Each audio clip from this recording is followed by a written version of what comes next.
I'm Richard Pyatt. Welcome back to another EOS-Traction for your workplace goals. That's what we talk about, giving you some footing and some progress. And that always feels good, doesn't it? When you start to see those boxes get checked off, those goals get accomplished. Michele Mollard is a certified EOS implementer, and she is here to talk to us this time about the idea of clarity. Isn't it nice to see things clearly? Clarity is your competitive advantage. Hi, Michele. Explain, please. Yes. Hi, Richard. So I think we think that running as fast as we possibly can, I would even say through life, but let's just use business, is great. Like we're busy. And so I want to switch our brains from busy to productive, and clarity and getting time for it and making time for it. And I'll talk to you tactically in this podcast about what to do.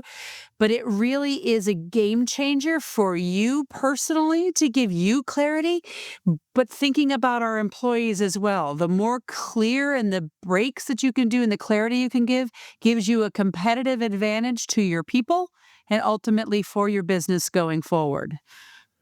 That's the bigger picture. Yeah, I think I get that. I mean, we think about busy, we think maybe we're frantic or something, and Yes. frantic doesn't mean productive. It does not. The idea, so fundamentally in the world of EOS, we have these things called clarity breaks. And so I want to describe them to you and the advantage that they give you. And so a clarity break is thinking time. And I will share a very quick story. I was always thinking, I don't need that. That's a waste of time, right? And so before I had EOS, that's exactly how I felt. And now I take them on a regular basis for an hour every single week. And so the idea is me shut in a room. Sometimes I live in a beautiful beach community. Sometimes I'm on the beach, but it's just me, a piece of paper and a pen and my brain. And that's it. And it is non-interrupted, no phone. So I go old school, right? I could be on my Remarkable, or I could be on my Remarkable could pay me some money for my promotion there, or my phone. I can't, right? It distracts me. There's too many other things that I get into. So a piece of paper, a pen, getting to the monthly commitment or the weekly commitment of time alone, just you and your thoughts.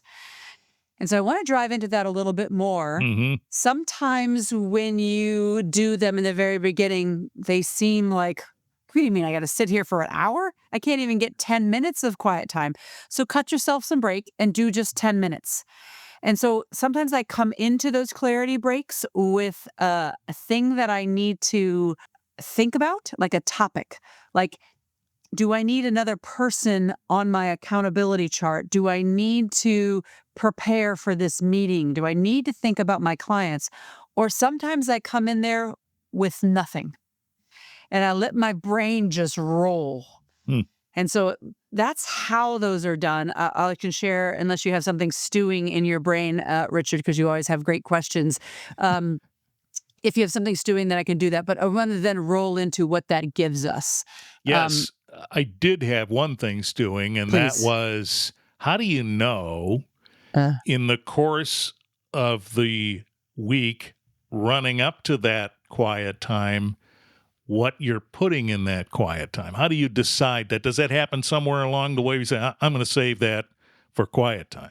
Yes. And so it can happen many different ways. I have said, so I have a standing meeting. It's mine Sunday morning at 6 a.m. I know some of the aren't early risers are like, oh my goodness. But that's where my clearest thinking time is my clearest thinking time. So think about that too, where your energy level is, where your clearest thinking time is as well.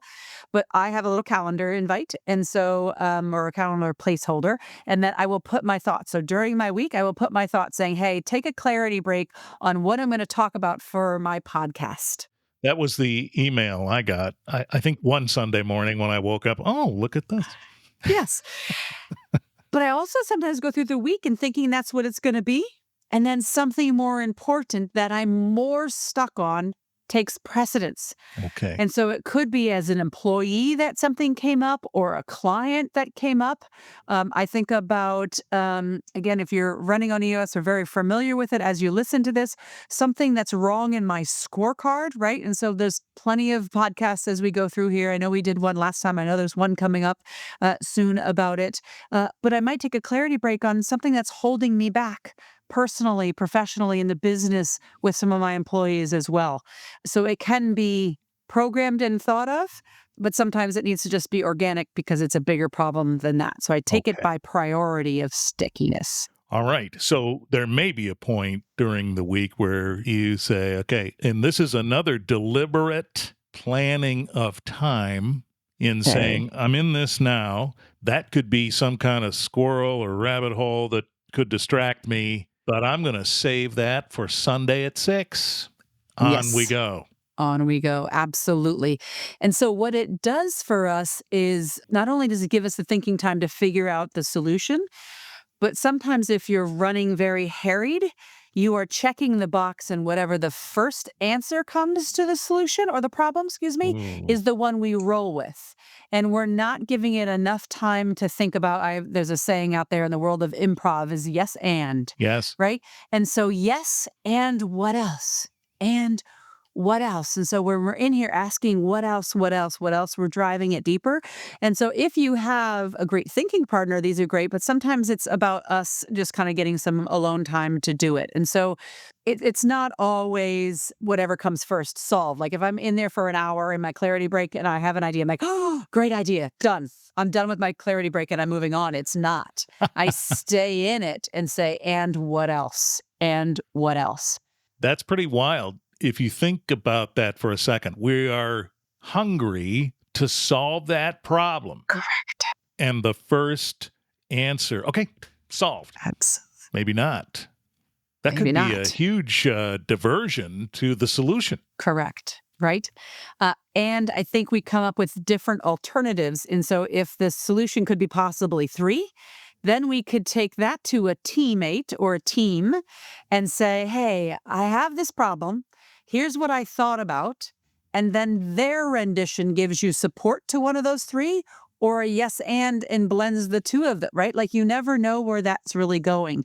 And so it not only gives you that result, it also gives you the result of if I am showing up to my team. So if I'm a leadership team member, a head of a department, and I have thought through that, the confidence that comes from me when I'm presenting that solution because I've thoroughly thought through it with all the alternatives shows up with my team and how it's received, right? So sometimes it's like, just do this, do this, do this. They know it's just coming flying from my mouth and potentially are reading between the lines saying, Michele didn't think this all the way through. And even they have different options. And so when I think it through, when I've spent the time to really have clarity breaks and take the time to do that, I'm thinking about all the other options. And so I could even say with confidence to my team, I've thought about this, I've thought about this, I've thought about this.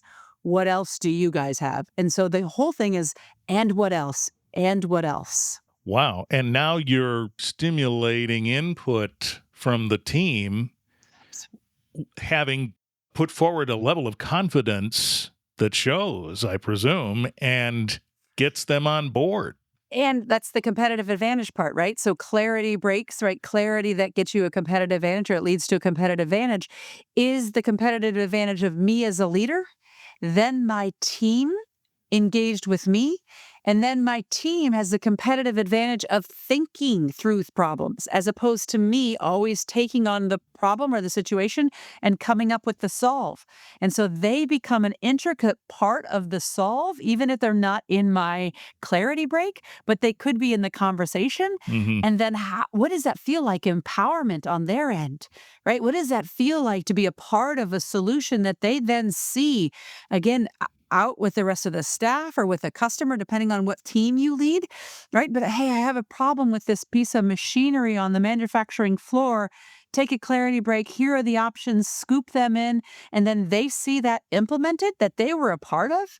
There's a competitive advantage. Our people are a competitive advantage. We just need to figure out a way to ignite them and You can take a clarity break on that. How do I ignite my employees to be a competitive advantage, right? There's so much greatness around this. So the example you used is a pretty practical example. There's something wrong on the floor, and we got to have a clarity break and figure it out and get the input and so on. Solved, let's presume. But I would imagine bigger things come out of some of this too, right? This is to say you might end up with some rocks. You might end up with some kind of longer term goal. For sure. Yeah, there's really great questions to think about. Like I think about in my clarity breaks now, do I have the right bench? Meaning, am I building the team deep enough? So I go a lot to my strategy, my vision traction organizer, and look at that and say, what is the goal for the year? And then can I, again, like you said, take rocks from that? And so sometimes I take clarity breaks around my rock and just one rock, just look at it. Don't look at them all. Just look at one rock and be like, what do I got to do? Rocks are the biggest priorities that I have to do this 90 days to get my business unstuck or moving forward. And so I can look at that and be like, how do I spend enough time with that? Because again, I can tactically just skip right through it and solve it, check the box and say, I'm done, as opposed to really treating it with respect, if you will, to give it the time that it deserves. So anything along the like thinking about an expansion, right? Do I want to build a new building? Do I want to buy the land and build the building? Do I want to have a whole nother product line?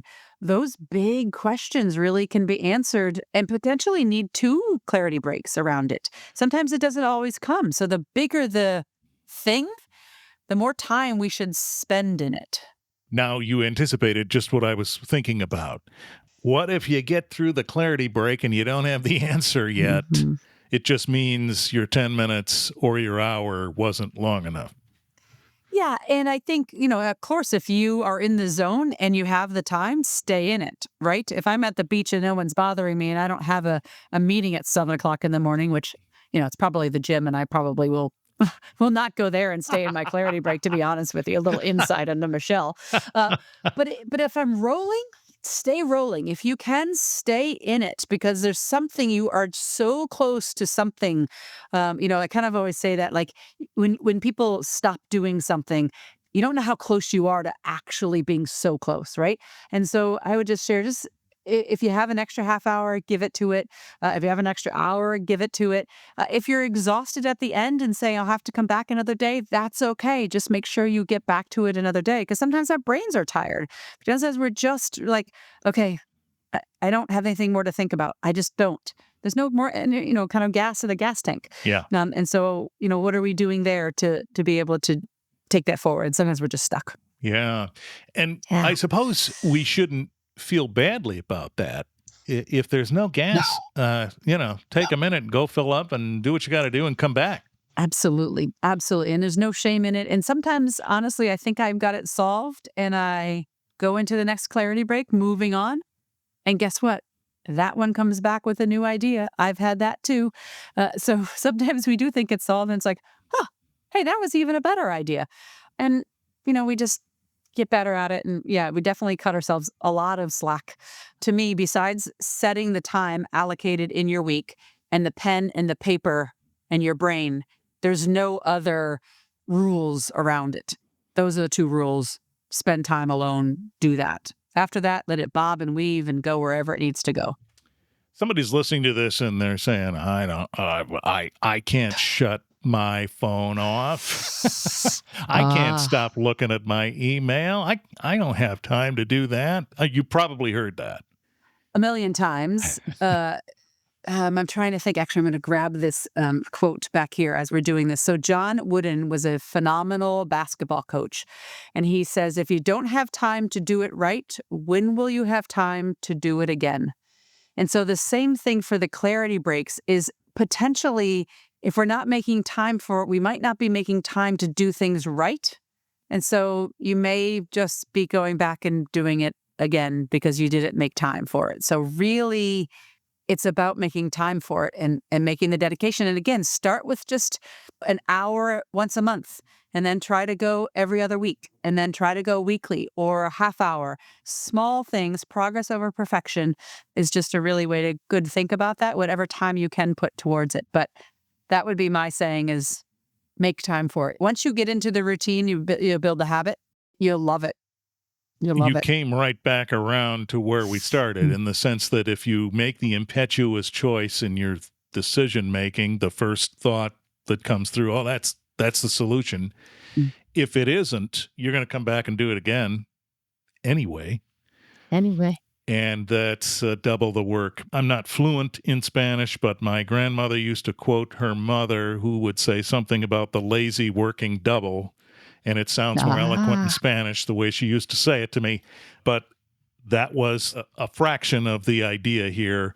We're not being lazy necessarily, but we do need the clarity break. We definitely need the Say that saying one more time. Yes. Oh, from John. So John Wooden, if you don't have the time to do it right, when will you have the time to do it again? And that is what we leave you with on this episode of EOS Traction for Your Workplace Goals. Subscribe, won't you, where you get podcasts. And there's a library of these episodes that Michele has done going back a ways. So if you haven't heard those ones, we invite you to do that and more to come. So thank you, Michele. Until next time. Until next time.